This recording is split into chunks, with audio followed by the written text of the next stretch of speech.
So today we're talking about why vibe coding creates real sellable assets, not just apps, but equity that you can exit. One of the things that I've been helping people to see is that let's say that right now, and I'll use Joel Keddy as an example. Let's say that you own a company that is a VA agency where people hire you for your services, and then you provide a VA service to them where they can get there and use that. Let's say the multiple on that is based off of a net income, and let's just say you get a 3 to 5 multiple on it as you're looking at what is this business worth if I ever wanted to resell it. If you add a software to it, that business now becomes more sellable. So if you and a higher multiple because it's more streamlined. I'll give you an example. You look at a company like DashClicks, friend of mine, Chad. They own a white label agency. If they just ran ads for people on the background, okay, their business is worth some money. But when they wrapped a software around it, almost like Fiverr, it now skyrockets in value because you're building this real sellable asset, a brand, a thing that's housing and doing all the things and streamlining your operations and making it easier. So it's like a service as a SaaS kind of a thing. So I've been trying to help people, encourage them to turn what they're doing into a software, into an asset. My game store that I have, we turned it into a software. We built, if you go to KONGPOS.com, we streamlined all of our operations through a software, and now we can resell it to other game store owners and other electronic repair shops. So no matter what it is you're doing, you increase the value of what it is by wrapping a software. And here's what's kind of nice about it is right now, if you've got something that's already making you money, you can just wrap a software around it. The power of owning the code is where the money is. Now, if you're white labeling something, you are essentially renting the software. So you have limited control and leverage over it. So you're probably going to get like a 3 to 4x ROI on whatever your annual revenue is. If you vibe code something, which is, I actually don't like the term, but it's a term people know. You own the software, you own the full IP. It gets all the code gets stored into a GitHub account. It is just like if a developer were to have developed that software, and it's all organized there. You can resell the code, and you know what? You can resell it to a company that has their own dev agency, and they don't even need to use the vibe code tools to keep working on it. They can get into the GitHub, hook it up to their visual editor, and they can edit the code manually. So it's got that level of asset to it. So the result is that ownership equals equity, equity equals higher exit potential. I want to encourage you in this community to not just build a product, but to build an asset. Depending on your age, like I'm 35, we don't think about this. We always think in our minds that I have forever. My earning years are forever. It's just something that we've got in our brains, but that's not necessarily true. The risks that we should be taking in our life slowly drop. So like in the beginning stages of our business, we're taking a ton of risk. We're taking a ton of risk and we're hoping something pays off. And then as we start to stabilize that and we start having income, well, now we have more to lose. And when we have more to lose, we don't want to take as big of risks. So at this point in my life, anything that I start, any business that I start or venture I get into, it has to be something that has exit potential. Because other than the agency that I had, nothing was a big cash cow for me personally until I sold it. Even Consolidator, I don't pull income from Consolidator. It goes right back to the team, advertising, assets, all of that stuff. I make my income off of digital products and things like that and selling call options and stuff on my stocks, stuff from when I sold my last businesses. I put that into an asset where I could make interest off of it. But that's where a lot of the real money is when you sell something at the end. As you start getting into your mid to late 20s and then you get into your 30s, this is where you should really be focusing on building something that is an asset, because the problem is as you start getting into your 40s, closer to 50, your earning years are starting to get a little bit more behind you. So I'm not saying if you're there, you're toast, but I'm saying that, hey, if you're there, you're taking a risk at an age that at a time where you should be getting closer to an exit. And if you haven't gotten there, then that means it's time to start now. Because if you haven't started building an asset, that's why it kind of blows my mind. I'll see people who are in their 40s, 50s signing up for Go High Level, and they're going to build a big Go High Level company, and that's going to be what they do for income. And they don't really have a retirement yet. So it's not like they're set for life. And I think, let's say you take the next 3 years of your life and you really do it with Go High Level. Let's say you are a part of the 2% of people in the Go High Level community that are actually going to really do it and make a real business out of this. And you grow that SaaS and you're at $100,000 a month in revenue, and you go to sell that software. You might sell it for 3 to 4 million if you were at $100,000 a month. To where if you owned the code and you put the same amount of effort into it and you got it to 100,000 a month, you're now exiting for closer to 10 million or more. Your exit just became that much greater. People don't think that far ahead. So they think, yeah, but it's going to take too much. I don't have all the tools they have. You don't have to. You have to solve a specific problem and help people with something very unique and specific. And that's going to be what gets you where you're at. You don't even have to invent the technology that does it. You could wrap another technology with APIs. That's what I recommend you do. Wrap another technology with APIs and you just build the platform around it. And you have massive exit potential.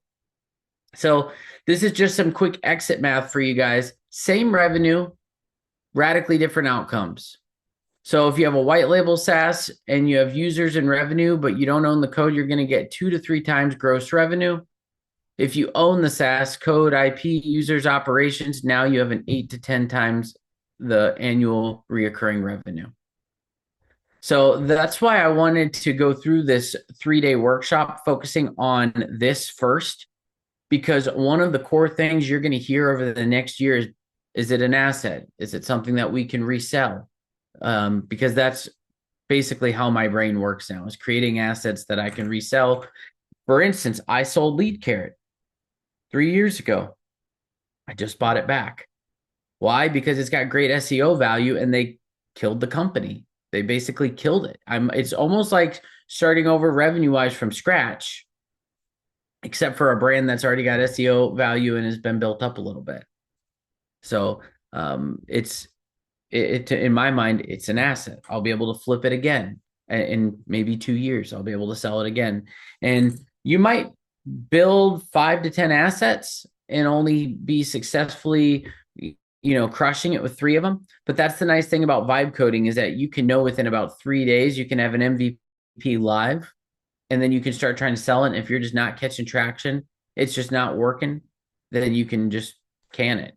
But in my suggestion, if you've already got revenue somewhere, start there, build an asset, a streamlined way around that, and make that your main focus. So why that matters is because we already went through this. You're going to put the same amount of effort in. It's just one, you're going to have a higher payout on the end. Does that make sense for you guys? Why this is such an important thing for people to think about in the chat? If you're going to build something, does that make sense why you wouldn't want to go after the white label model? You guys can let me know, and feel free to argue with me on it too, because just because I said something doesn't mean I'm right. That's just the truth. You guys got to realize that this is a community, and I will defend my feelings on things, but that doesn't mean that I'm going to be spot on all the time. Just most of the time. That's all that matters. So here's one thing that we got to know is when we think about vibe coding, we're not just building a software. We're building reoccurring, predictable, scalable income. We're trying to build a scalable company. It's built to flip, not hold forever. So you should be going into something with the idea that I want to sell this one day. Something that's got an exitable IP asset, so intellectual property that buyers pay premiums for. and then freedom to repeat. So you can sell it off, start your next venture. Let's see here. Jack says, I also think there's increased value in the type of asset you sell when there's a customer. Yep, for sure. Yep, the customer list is what people are buying. A lot of times when people buy software, they merge them into their own. You look at, for instance, a lot of companies that go live on AppSumo that actually blow up and do really, really good, they end up getting acquired by a competitor. Okay, take a quick sip of this. So, turning a service business into a SaaS. This is one way that you can do this. So, the example I'm giving is an ad agency with maybe a campaign automation app. So since you already know how your workflows are going to go, and a good example of this would be like Ad Launch. My friend Roger created a company called Ad Launch. Basically, you add your creatives into it. Your clients get in, they connect their ad account, you push a button, and it launches the creatives in there. And you don't even have to try to set up each ad campaign. So he automated a process that he knew already very well. And now all of a sudden, your service-based business that was only a service-based business now has a massive value increase just because you've added that around it. So the model here that we're going to do is build or create a software that you need. So don't do something. We're not going to sit here and go, and we're going to talk about this more in a minute on validation, but we're not going to say, okay, what should I build? Well, what industry do I want to be in? Well, I think I'm going to go after dentist. Okay, what can I build for dentists? Now, if you're already in an agency that services it and you've already got an in with that network, that's totally fine. Go for it. But this is going to be pretty difficult because now you've got all this market research to do. It's expensive. You don't even know what people need. But if you build something that you could personally use and validate it with, your own real workflows, so you don't even need to do ask campaigns. You don't need to do all this crap. You can just literally be like, I know exactly what I need because on a daily basis, like for instance, I just recently built, and I'll release it to you guys at some point on with the health thing, an app for working out where it's got all your templates in it for the exercises you want to do. After you finish the workout, you check the box and the little timer starts. And so that way, you stay on task. And when it goes off, you start the next set. Then you do your reps, you check it, starts the next set. And then it monitors the weights that you're doing and shows you your progress and that you're going up in weight and all of that stuff. So I started building all of that. I didn't need to do any validation ideas. Why? Because I'm already using an app that's similar to this. I just didn't like what they have to offer. I have ways that I want to do it. Like, for instance, I want to add AI to it. I would love, because I'm all into hypertrophy, I would love for the app to be like, hey, based off of that last set, you were doing just fine curling the 45s up to 8. Why not go ahead and try doing one set at 50? See what you can get. I would love to have like a little AI coach in there while you're doing it. I haven't seen that yet.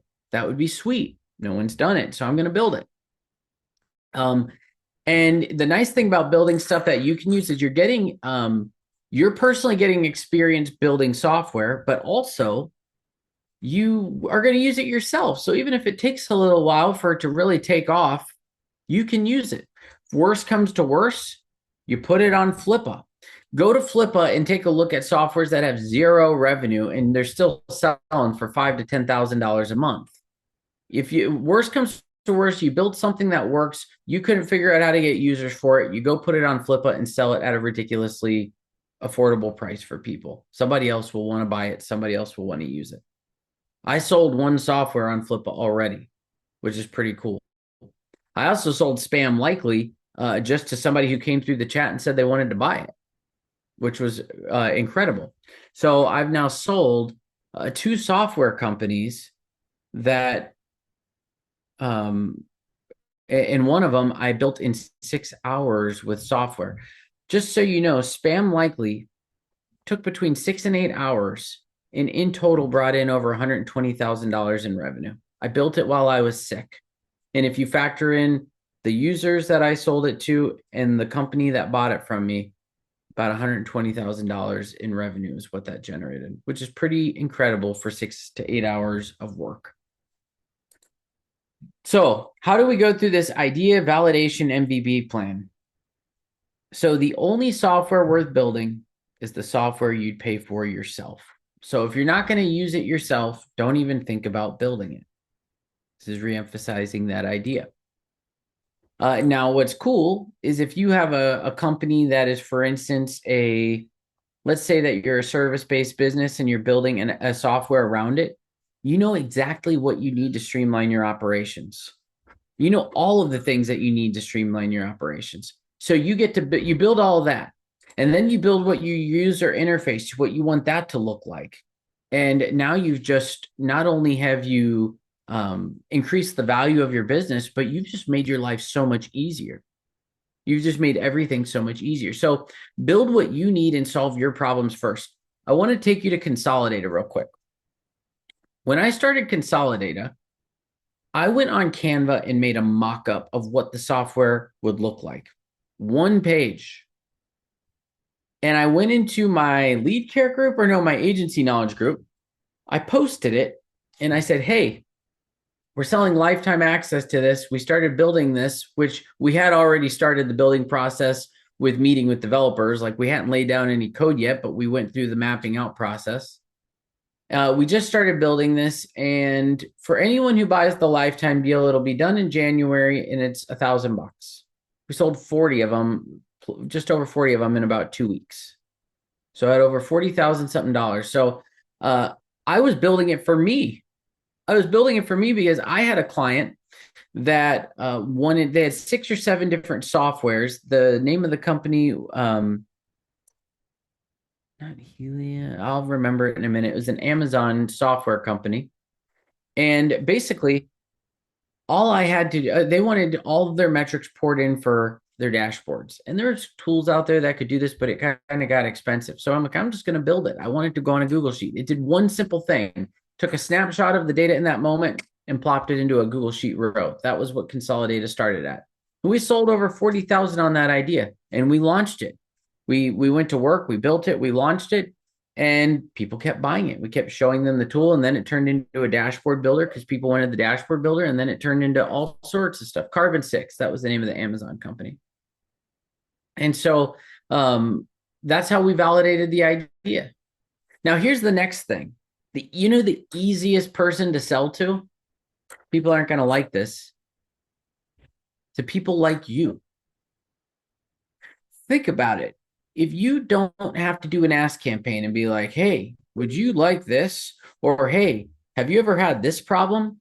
To try to validate your idea, think about how much better off you are. You see all these marketers that are doing these things where they're saying, they're trying to do these ask campaigns where they try to figure out if this is a pain that they actually want to solve. I think that's a bunch of crap because the only vote that really matters is their wallet. But if you solve a problem that is driving you nuts and you haven't been able to find anything that does it exactly the way that you want, people are going to love that. And when you start taking other ideas and you start connecting them, then people really love it. I'll give you an example.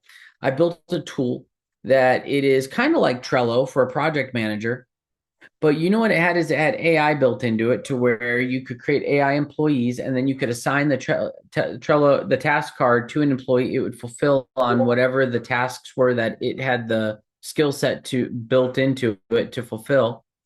And then what you could do is you could go in and say, I have a client that is, this is their name. We're going to be doing Facebook ads for them. Build me a project for everything from getting access to their account to launching their creatives. And it would create all of the tasks for it. And then it would put it in. Then what you could do, and it would take like 3 minutes to do that. Then what you could do is go to the proposal section and say, create me a proposal for this project. And it would create a complete mock-up proposal for them using all of the task cards as items in the proposal, and then you could send that to them. When they accepted the proposal, then it would invite them into the project manager that already had all those tasks in it, and they could now communicate with you for onboarding. I literally streamlined an entire process of onboarding clients in a matter of 3 days of coding this thing out. It worked really, really, really good. I don't use it anymore because I don't have a lot of done-for-you services that require it right now, but I still have the platform. But the point is that if I were to go live and show people that, they'd love it. They would eat that thing up. And then what we do is we flip the code base. So we're going to exit before we get burnt out with it. A lot of people wait until things start sloping down. We want to make sure we exit while it's going up. One thing you can do to really get quick traction is you could go on, say, AppSumo. You could list your app on AppSumo, get a bunch of traction, keep growing the business. 6 months later, put it on Flippa, sell it for a premium. Might not sell for as much as if you kept it for 2 years. Don't worry about it. We're just trying to take the hits, take it, and get big bulk income. What's nice is you need bulk income. So the one thing that I say here is avoid startup mode. So we're trying to build assets, not monsters. So having an MVP, think what's the minimal product that I could do so to get this thing live and working. So here's what most software companies do. They try to build them for strangers, not for personal pain points. I like pain points. They're trying to do too much before they validate it. Like they're trying to make it, and then it does this, it does this, it does that. Take a look at like Yeti Mail. Take a look at what Spam Likely was. They did like 2 things and they just did them well. So that goes right into the feature overload. They are trying to do too much before they actually generate their first dollar. In fact, it's funny because people will be like, I'm going to start selling Go High Level once they get this feature. And you're like, dude, they've got like 150, 200 features already, maybe more. I don't even know. Like, what are you doing? Companies are out there like Calendly selling like one thing for the longest time until they start adding other stuff in. Zapier, these ones, just focus on the one thing that is actually solving a problem. And then just don't get emotionally attached to it. If you get emotionally attached to it, then you're going to get trapped in your vision, which I did. I lost a lot of money doing that with our CRM. I don't know why my thing got messed up here, but the winning formula here is that we're going to solve a pain that we feel personally, that we know an audience will also feel. And then we're going to build an MVP that just solves one core workflow, one core problem. We're going to try to sell early, get feedback, and refine it. Then we can systemize the whole thing, grow it, take a nice exit on it. So today's mission is this. We want to pick the right idea, so one that solves real pain, validate demand, so before writing any code, lock the MVP scope, so keep it ruthlessly simple, and build a wait list. So go ahead and start collecting interest. Now, with that said, you might be like, yeah, but I don't have a lot of people. You know what? Listen, if you are in the Go High Level group and you have marketers as your friends, you have a bunch of people. Because remember, I said sell to people like you.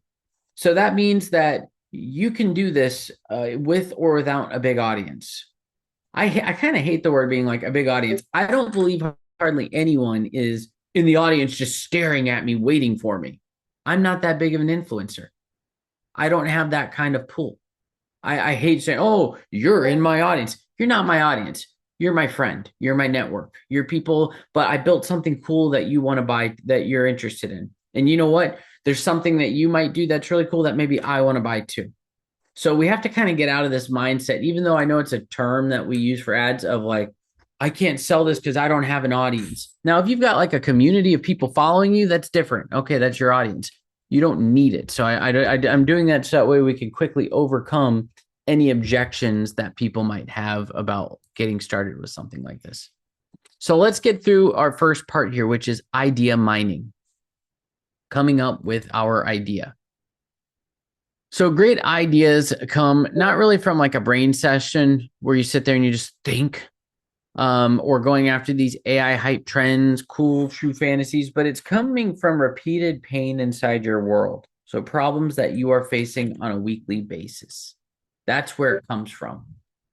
So like, for instance, with today's homework of coming up with an idea and a concept and all this and bringing it to the table tomorrow, if you just sit there tonight and just stare at a whiteboard, that's probably not the best way to come up with it. In fact, I talked to a guy about a week ago. He said, Ross, can I pick your brain on an idea that I had?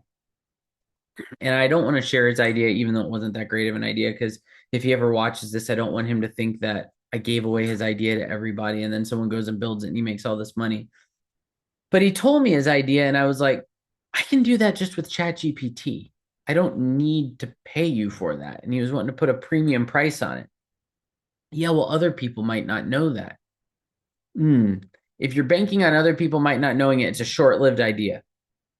Look at Jasper. It used to be called Jarvis. When people didn't really know how the API of OpenAI worked, they made a crap ton of money. And then the day ChatGPT came out, it wiped the legs out from under them. But if you just think about what's a problem that you solve on a daily basis in your world or that you have, that would be great. I'll give you an example. I know the software that I'm going to build with you guys for my homework. So, one of the things that I told you earlier, I've gotten extremely into is peptides. So, this is an empty peptide, but the idea behind it is you take your injections, etc. But you cycle different things. For instance, you might cycle enclomiphene, which is actually not a peptide, or you might cycle CJC 1295, etc. There's different things that people cycle. They go on and off because they don't want their receptors to wear out.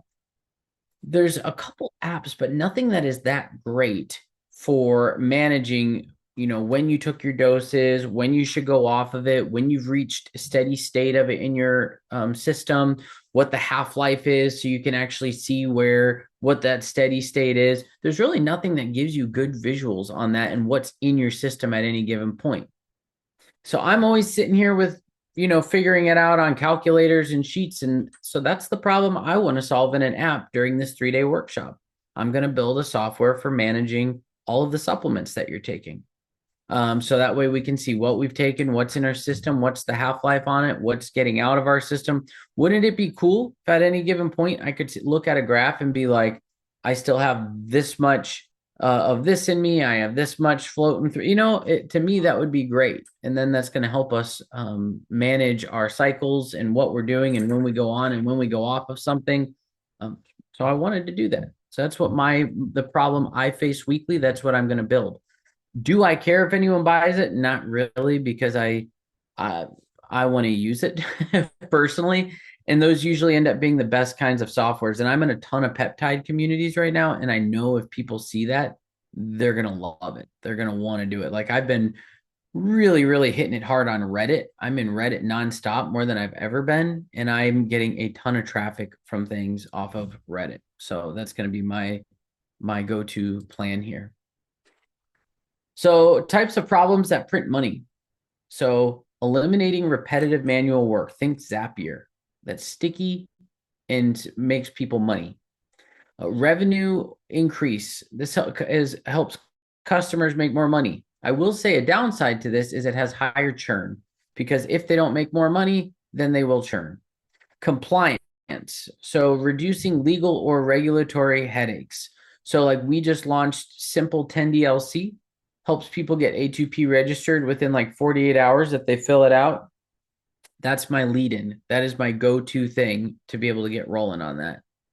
Workflows automated. So turning manual into automatic and then replacing tools with a cheaper alternative, which is probably my least favorite thing to do, because then it's just a race to the bottom.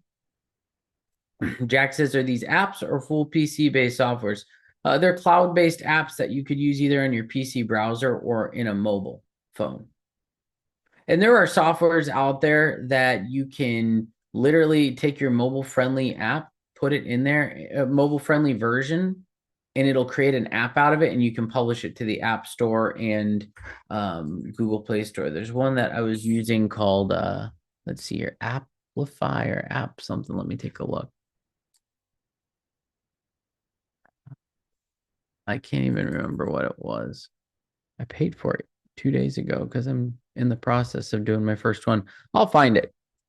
But it was pretty cool. You basically take your mobile friendly version of it and it turns it into an app. And then basically when people download the app and they open it, it opens a browser that is a wrapper that opens up your mobile version of the app, and it takes them to the pages you want in a mobile friendly way. So it's pretty neat how that all worked.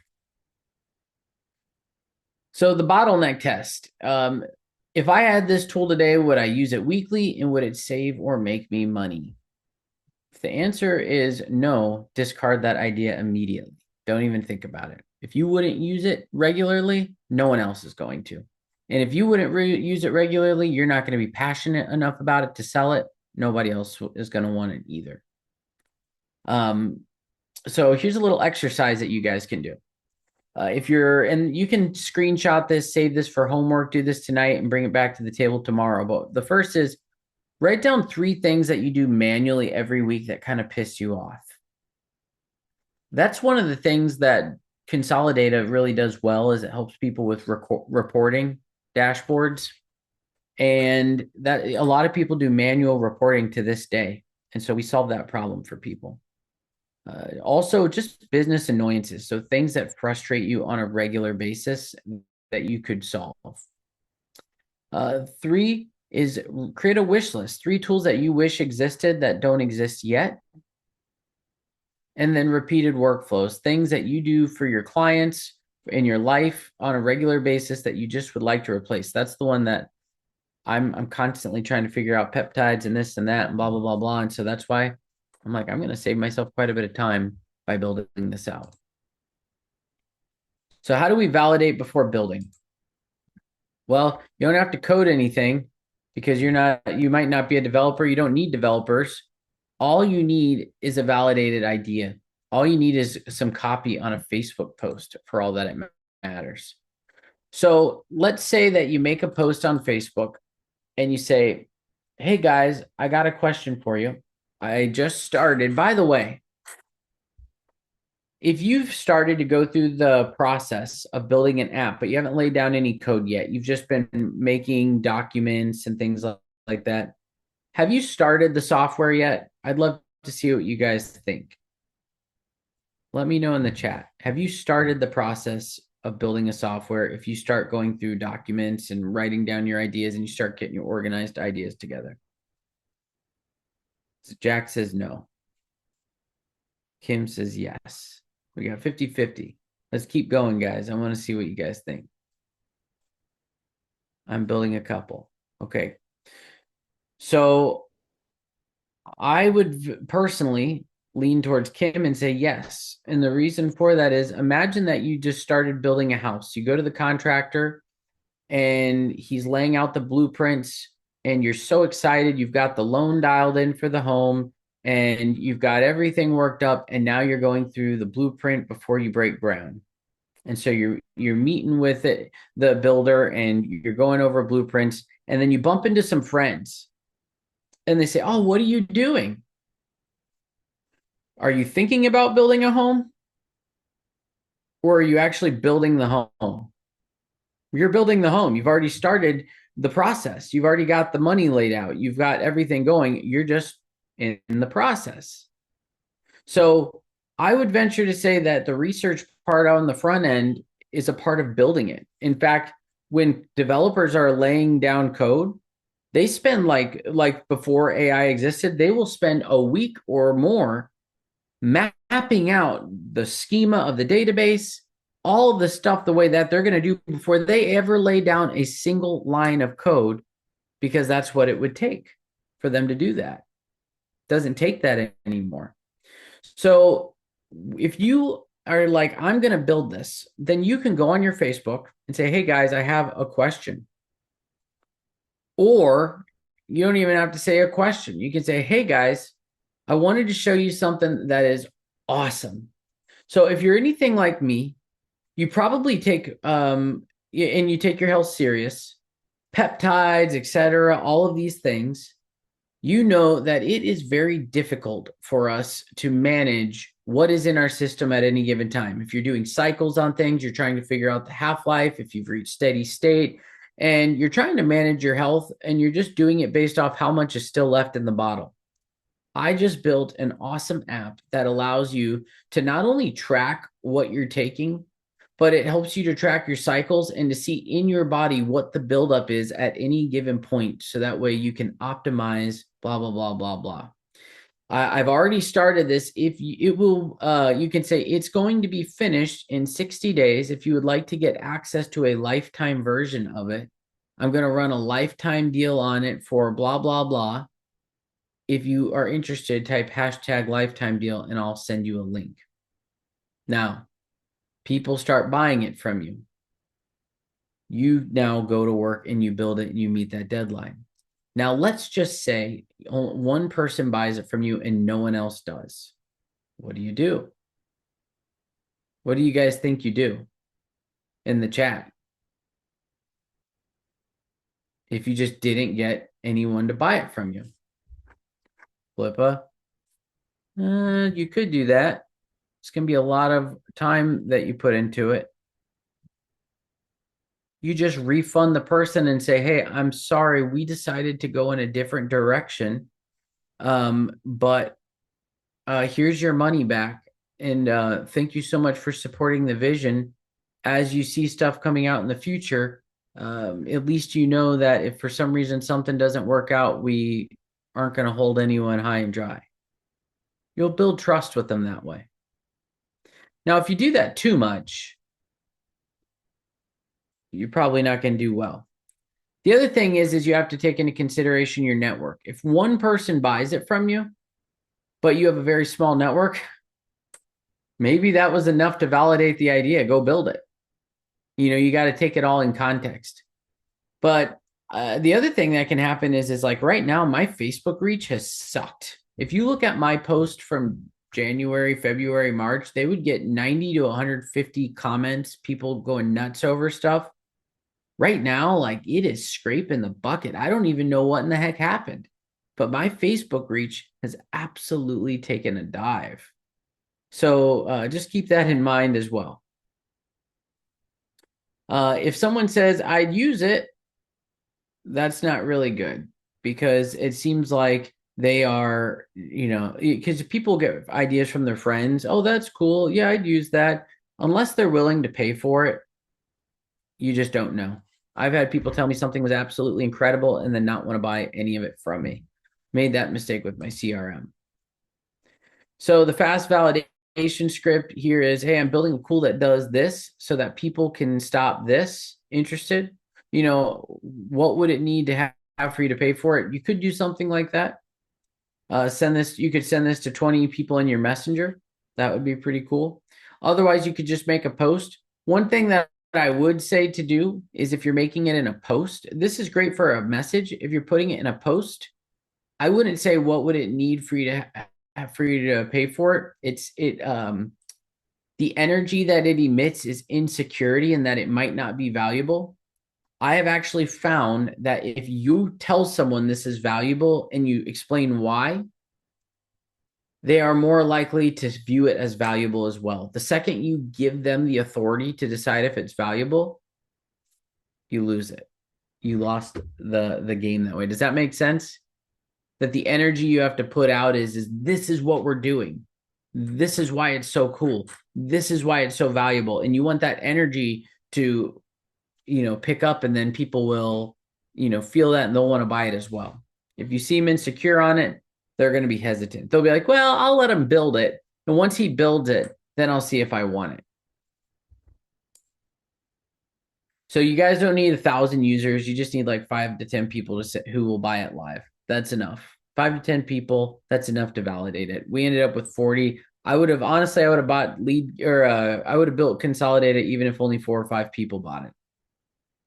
Just because I wanted it so bad for myself. You can do the simple landing page formula. You guys know me. I'm not much of a big funnel guy. I'm making them more now because of Lovable.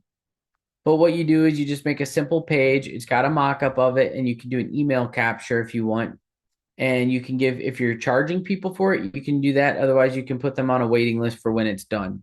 One thing that I do recommend is have buckets of people in a lifetime deal. So like the first 5 people that get this lifetime deal, get it for $500.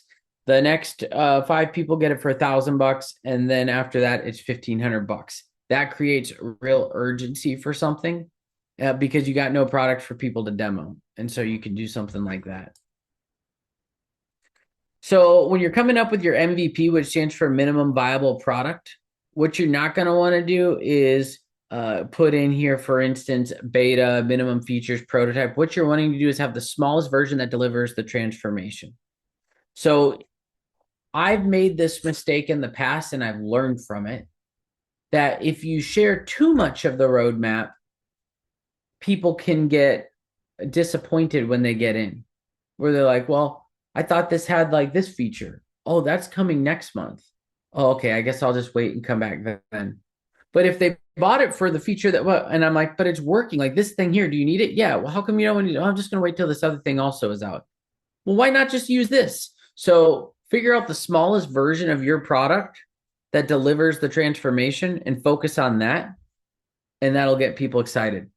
One thing that you do want to use the roadmap for, though, is show them that there's a vision of value in the future, because so it's a tricky balance. You just got to really make sure they know that this is coming. It's not in there now. That's the main thing, is you just don't want them to have buyer's remorse and when they thought that it was in there now and it's not in there now. Because the roadmap can make them be like, wow, that is really worth a lot. Yeah, I mean, the one feature alone is worth this, but if I'm also going to get all that, yeah, I'll tap into it. That seems pretty good. So for instance, this community, I explained all the things that are going to be coming in the future. That made it much more worth it to tap into. And it was an inexpensive community. So there's this little thing that's called the 3 feature rule. So accept input, process input, deliver results. If you can keep it this simple, you're going to get an MVP up really, really fast and deliver. For instance, take your phone number, copy it into the software, and it's going to monitor your stuff for you. It's going to monitor your phone number health score for you. Boom. Solved a big problem for them. Very simple. Just don't bloat out your software. Just focus on what delivers the win and then execute it well. You can worry about all these other things later. And if you want to fit them in later, your settings page, your dashboard metrics, all the integrations and all the AI, you can do that later, but you can skip these. Just focus on delivering the win. That's the biggest thing that they're going to want. So we don't need to go through that. So for your internal user testing, you can test it yourself because you built it for yourself. Can you replace your own manual process? If not, redo it. Get it to a point where it's working really good and that the bugs people find are just silly little aesthetic things or like a button not clicking right, but just make it simple enough to where it's working well for you and you can already use it in your daily business. Like my Kong POS, we just recently made it available to other people. We've been using it at my store for 4 months now, and it's working incredible. So here's a few end of the day things that I want to go through to wrap up today. So we want to validate our ideas. So by figuring out what's a problem that's worth solving in my life. For your audience segment, who will pay for it? It's got to be people that are like you. So it's probably going to be people on your friends list. If you're like, I don't have a lot of friends, go start adding people's friends in other communities and just sharing in those communities, and they'll eventually see your post. Create a little wait list and then build out your MVP. Now, we are going to do things a little backwards in this particular workshop. Why? Because I want you to have something live by the end of it. We're going to build something, but only something that you could personally use right out of the gate. So it's got to be something that you can personally use. So that way at the end of this, if you're like, well, nobody bought it from me, that's okay because you can personally use it. So I don't want to feel hypocritical because you're not going to have time to go do all this stuff with people. You might be able to do some of that tonight. You're not going to have time to go crazy selling stuff. Some of you might, but some of you, most of you probably won't. So just a little preview of what we're going to go through tomorrow is we're going to talk a little bit more about what we need to be able to build out the platform, the right sequence and flow of building out the platform. We're actually going to vibe code my platform that I told you about together. And then I'll get the first few users on it. So maybe some of you guys will want access to it. So that way I can show you guys how that works. I can show you how to build out the payment processors and so forth. And we're also going to go through APIs because I want you guys to understand how to work with other APIs and what that process is as you're building your platform. And then on day 3, we're going to talk about selling it. So we're going to go through like how to get a bunch of users and how to actually take an exit on that software.